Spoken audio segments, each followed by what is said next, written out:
ഇവിടെ ഒരു ലോകമുണ്ട് അല്ലേ? ഖാദർക്ക് ആദ്യമായിട്ടല്ലയോ ലേബർ ക്യാമ്പില്, അതുകൊണ്ടാ. എവിടെ ഓന്റെ റൂം? ദാ കാണുന്നത് തന്നെ.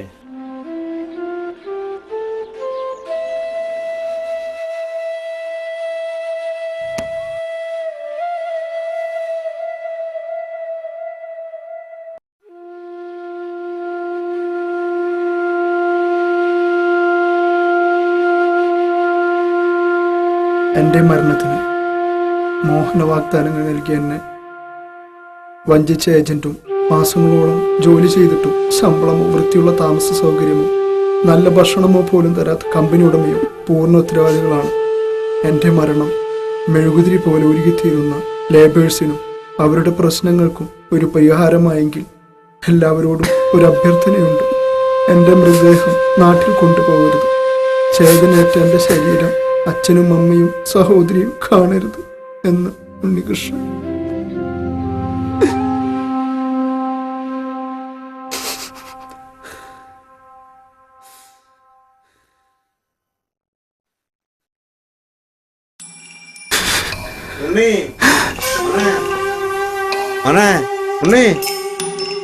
ഉണ്ണി വാതിൽ തുറക്ക്.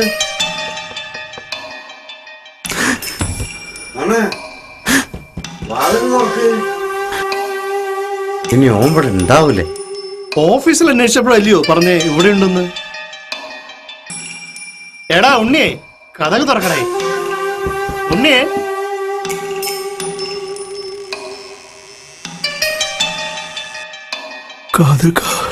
ഉണ്ണി എന്താ ഇത്?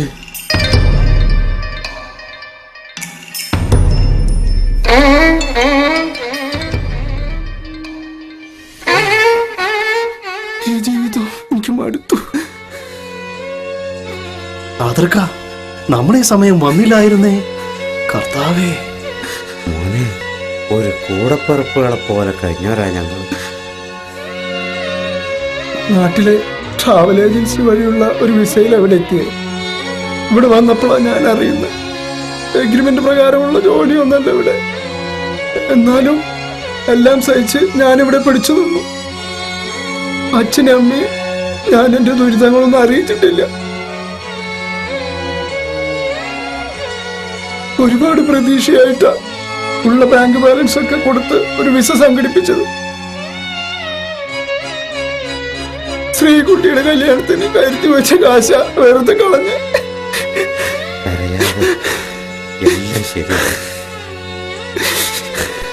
നീ ആത്മഹത്യ ഒന്നിനൊരു പരിഹാരമല്ലടേ. നീ മരിച്ച നിന്റെ അച്ഛനും അമ്മയ്ക്കാ നഷ്ടം, അല്ലാതെ ഇവന്മാർക്ക് എന്നതാടേ. ആ വർഗീസേ, നാട്ടിലുള്ളവർ കരുതുന്നത് ഗൾഫ് ഒരു സുഖാണ്. പക്ഷേ കിനാവും കണ്ണീരുമായിട്ട് കഴിയണ ഗൾഫുകാരന്റെ വേദന ഓർക്കറിയില്ലല്ലോ. പറ്റിപ്പോയതാ, ക്ഷമിക്കുക. ജീവിതം എന്ന് പറയണത് ഒരു യുദ്ധ.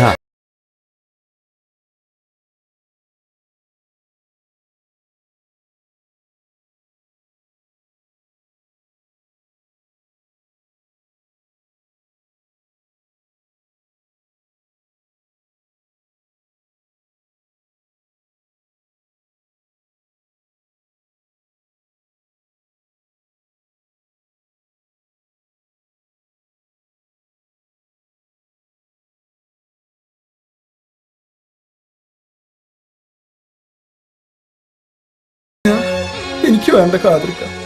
ഇരുന്നോട്ടെ.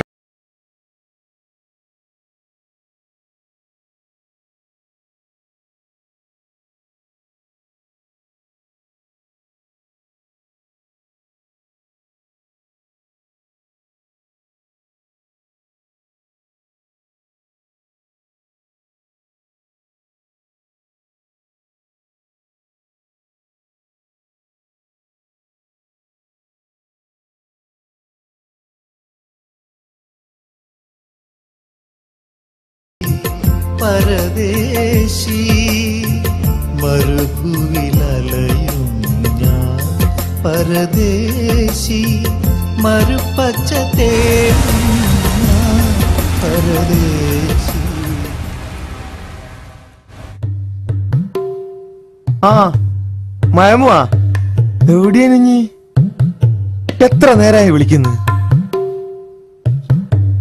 അപ്പാ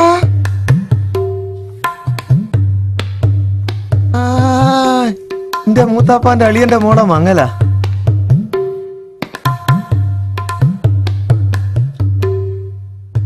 കൊടുക്കണം കടം വാങ്ങിയിട്ടെങ്കിലും മാനം കാക്കണം കരളെ.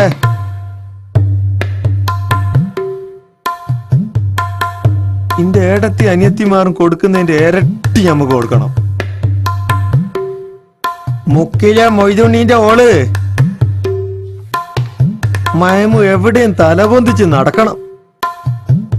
ആരെ മുമ്പിലും തലകുനിക്കറ്. ശരി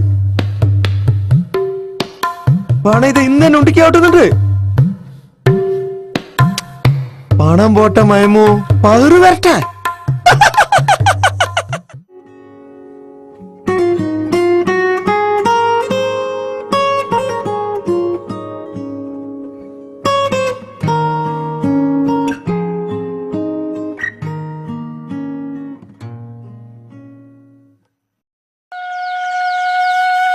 ഞാനൊരു സ്വപ്നലോകത്താണോന്ന് സംശയം. അതെന്താ?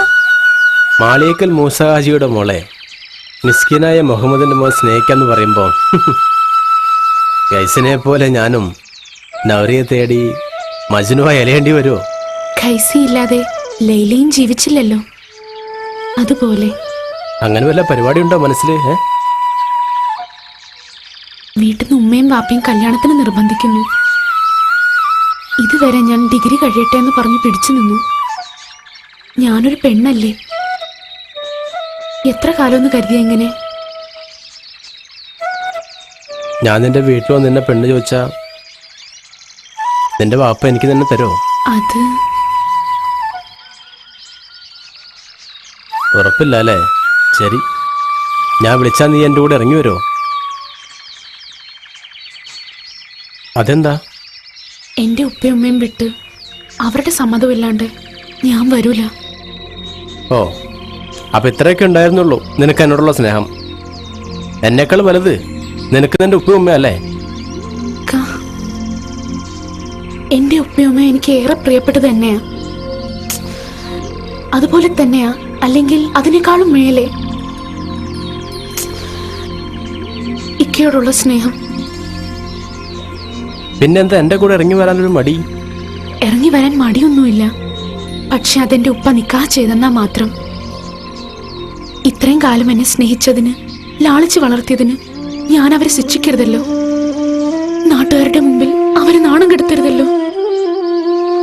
അവരെ തള്ളി പറഞ്ഞുകൊണ്ട് ഒളിച്ചോടി കുടുംബത്തിനും സമുദായത്തിനും പേരുദോഷം ഉണ്ടാക്കി. എനിക്കൊരു ജീവിതം വേണ്ട. ഇക്കാലത്ത് പ്രണയത്തിന്റെ പേരും പറഞ്ഞ് കാമുകനോടൊപ്പം ഒളിച്ചോടുന്നത് നിന്നെ പോലുള്ള പെൺകുട്ടികളുടെ ഫാഷനാക്കിയിരിക്കല്ലേ? ഉമ്മാനെയും വാപ്പാനെയും വേദനിപ്പിച്ചോണ്ട് നമുക്കൊരു ജീവിതം വേണ്ട. നിന്നെ പോലൊരു പെണ്ണിന് എൻ്റെ ജീവിത സഖിയായി കിട്ടുന്നത് എൻ്റെ ഭാഗ്യല്ലേ? സഹിപ്പിക്കല്ലേ? ഞാൻ ഇപ്പോഴും ഓർക്കുന്നു നവറിയ, അന്ന് ആ മൈലാഞ്ചി രാവിൽ നിന്റെ കണ്ണുകൾ എൻ്റെ ഹൃദയത്തെ തൊട്ട നിമിഷം ഞാൻ അറിയാതെ എൻ്റെ മനസ്സിലൊരു താജ്മഹൽ പണിതുപോലെ. അനശ്വരമായ പ്രണയത്തിൻ്റെ താജ്മഹൽ. മരിക്കുവോളം ഒന്ന് കണ്ടാൽ മതി എനിക്ക്. ദൂരെ നിന്നെങ്കിലൊരു നോക്ക്, അത്ര ഞാൻ കൊതിച്ചിട്ടുള്ളൂ. എന്നും ഇവിടെ ഉണ്ടാവും എൻ്റെ കനവിൽ, എൻ്റെ കൽബിലെന്നും അവരുണ്ടാവും.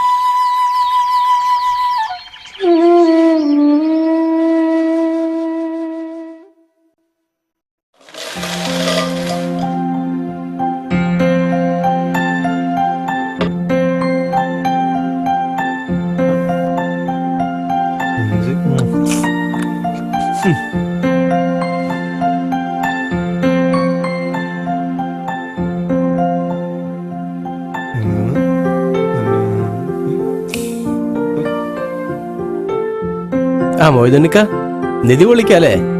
എന്തത്ര അത്യാവശ്യം? ഒരു പുതിയ മോഡൽ നെക്ലേസ് ഇറങ്ങിയിട്ടുണ്ട് മോനെ. അതിന്റെ കൂടെ എന്റെ മോക്ക് കുഞ്ഞി കാതിലും വാങ്ങണം.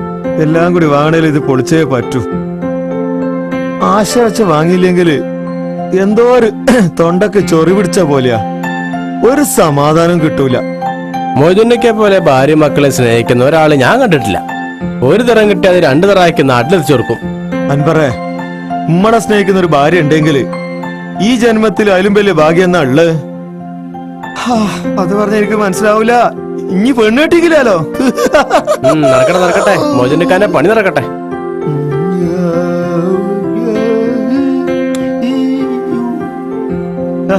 എല്ലാരും ഉണ്ടല്ലോ. അച്ചായനും ഉറക്കമില്ലേ? അല്ലെങ്കിൽ ഉച്ചപ്പണിയും കഴിഞ്ഞ് കൂർക്കം വെച്ച് കിടന്ന് ഉറങ്ങുവാണല്ലേ പതിവ്.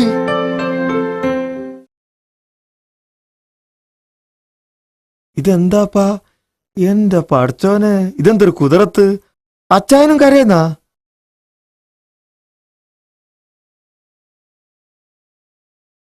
മകനെ, നീ ഇപ്പത് എങ്ങോട്ടാ? കാർക്കാനോട് ഞാൻ പറഞ്ഞില്ലേനോ ഓക്കൊരു നെക്ലേസ് വാങ്ങുന്ന കാര്യം? തിന്നാണ്ടും കുടിക്കാണ്ടും വെച്ച പൈസ ഇപ്പൊ ഉപകാരായി. നെക്ലേസ് വാങ്ങാൻ പോവാ ഞാൻ. മധുണ്ണി, അത് നമുക്ക് പിന്നെ വാങ്ങാം. ഉയ്യാപ്പിള അന്തൂർ നാളെ നാട്ടിൽ പോവാ. ഇപ്പം തന്നെ ഒരിടത്ത് മായിക്കൊടുത്താല് മനസ്സിനൊരു സമാധാനായി. അതിന്റെ ആവശ്യം ഇനി ഉണ്ട് എന്ന് തോന്നണില്ല. അതെന്താ അതെന്താ കാതിർക്ക? നീ ഇപ്പൊ വാങ്ങണ്ട, അത്ര തന്നെ.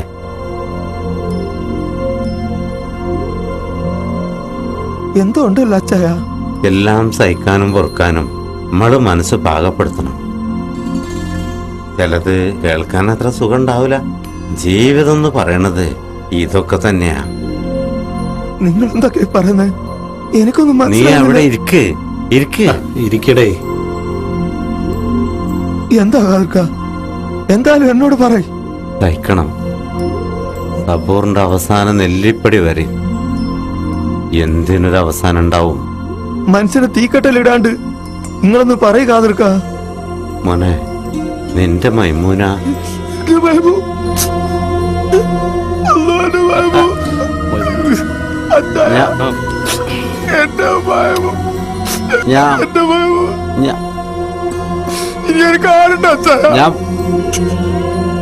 ഞാൻ പറയാം.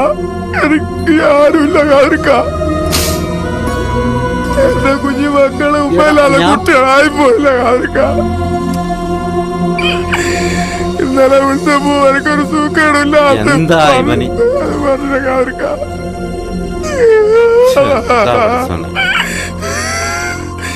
പിശുക്കി പിശുക്കി ഞാൻ കയറിട്ടാക്കുന്നത് എല്ലാം പോയില്ല.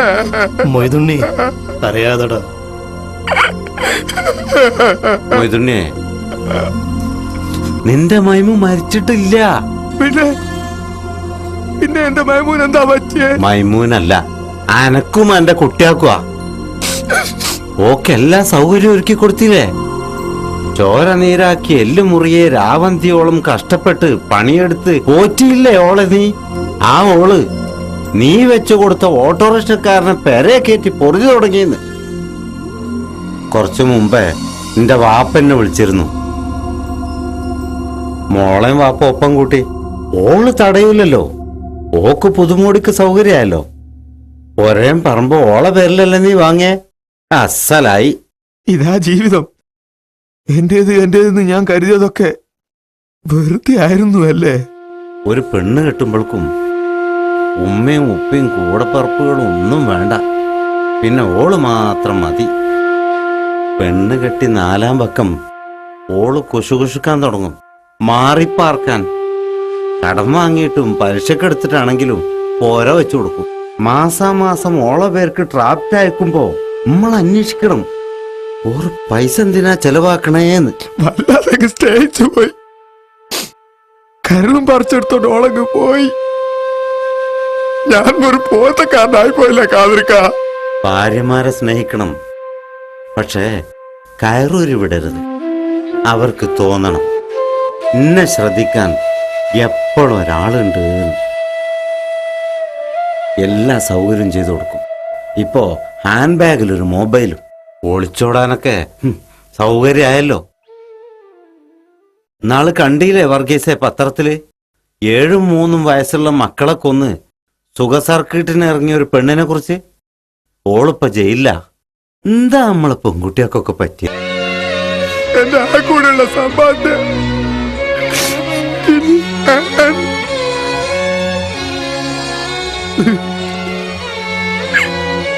നിന്റെ സ്നേഹം വേണ്ടാന്ന് വെച്ച ഓളോട്, നിന്നെ ചതിച്ച ഓളോട് പാടച്ചോൻ പൊറുക്കൂല മോനെ. നീ സമാധാനിക്കും. അതിനല്ലേ നമ്മളെ കൊണ്ട് പറ്റൂ.